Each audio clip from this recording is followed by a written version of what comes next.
नफरत नहीं पाएंगे, कहीं कोई आप उनके प्रति असम्मान नहीं पाएंगे। आज के कथित अंबेडकरवादियों के दिमाग में हो सकता है, लेकिन अंबेडकर के दिमाग में कभी नहीं था। अंबेडकर ने मार्क्सिज्म को जितना बेहतर ढंग से पढ़ा था, समझा था, उतना उस समय के अनेक मार्क्सिस्ट तक नहीं समझे थे। और ये देखिए आप जो बात है, उन्होंने उद्योगों के बारे में क्या कहा। उन्होंने कहा कि उद्योग राज्य के स्वामित्व में होना चाहिए, बड़े उद्योग, और जो बुनियादी उद्योग हैं उनके बारे में भी कहा कि वो राज्य के स्वामित्व में हो, और साथ साथ कारपोरेशंस अगर बने, निगम बने, उसके अधीन भी होने चाहिए।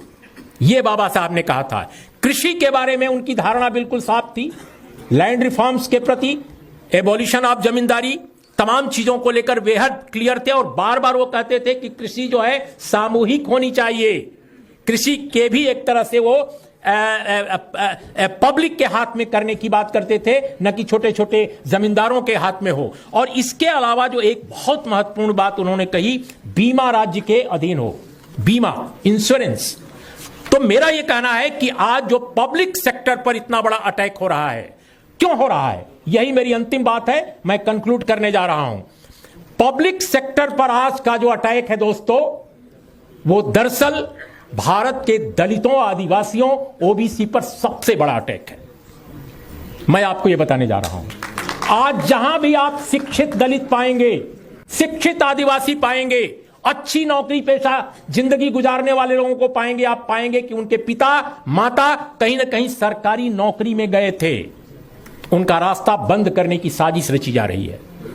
इसलिए स्टेट, चाहे रेलवे हो, चाहे बीमा हो, चाहे कोई भी बड़ी कंपनी, उनमें उनका रास्ता आपके लिए बंद करके और मुट्ठी भर 15% लोगों के अधीन सारी की सारी इंडस्ट्री, सारी के सारे पब्लिक सेक्टर को करने की यह साजिश है। और प्राइवेट सेक्टर में तो सिर्फ वही रहेंगे।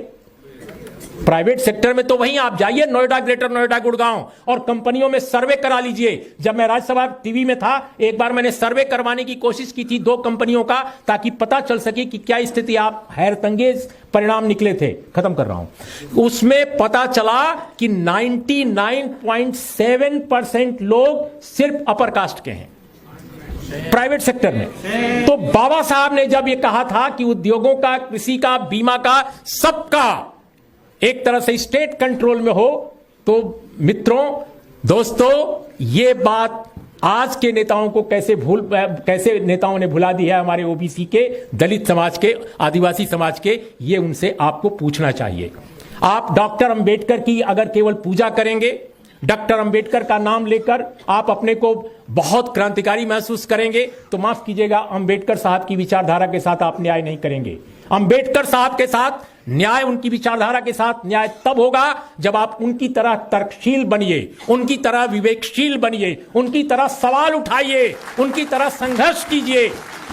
अगर समझौता परस्ती करनी है तो आप चाहे मार्क्स का नाम लें, चाहे अंबेडकर का नाम लें, अरस्तु का नाम लें, वॉल्टेयर का नाम लें, कोई फर्क नहीं पड़ेगा। और भारतीय समाज का जो स्थगन है, जो स्टेग्नेशन है, जो जिस अवरोध में फंसा हुआ है भारत का समाज, वो केवल शब्द और कर्म के गतिरोध के कारण है। हम बोलते कुछ हैं, करते कुछ हैं। तो शब्द और कर्म का अगर भेद नहीं मिटेगा, अंबेडकरवाद क्या बताता है, अंबेडकर की वैचारिकी क्या बताती है, अंबेडकर का जीवन क्या बताता है। अंबेडकर जीवन भर लड़ते रहे। उन्होंने अपनी निजी संपत्ति, अपनी निजी जायदाद, अपने निजी परिवार की चिंता नहीं की। आप जानते हैं जब उनका निधन हुआ, उनका जब परिनिर्वाण हुआ, तो उनके पास क्या रकम थी, देखिएगा, पढ़िएगा। तो मेरा यह कहना है मित्रों कि अगर आपको सचमुच ईमानदारी से लड़ना है, देखिए हम लोगों की उम्र, हम लोग 60 के पार के लोग हैं, लेकिन आपकी जनरेशन को रहना है। हमारे देश की तमाम दलित, आदिवासी, बहुजन समाज पर यह अत्याचारों का दौर अगर यूं ही जारी रहा, तो यकीन कीजिए हम लोग 1947 से भी बहुत बुरी स्थिति में पहुंच जाएंगे, उसके पहले के दौर से भी पीछे चले जाएंगे। इसलिए मैं कहता हूं, यह पुष्यमित्र शुंग की वापसी हुई है। आज का दौर पुष्यमित्र शुंग की वापसी का दौर है। अगर पुष्यमित्र शुंग की वापसी को आप नहीं रोकते, तो यकीनन आपका वजूद खत्म हो जाएगा और आप केवल नाम लेते रह जाएंगे महापुरुषों का, नेताओं का, लेकिन उनकी विचारधारा के साथ आप अन्याय करेंगे। नमस्कार, आदाब, सत श्री अकाल, जय भीम।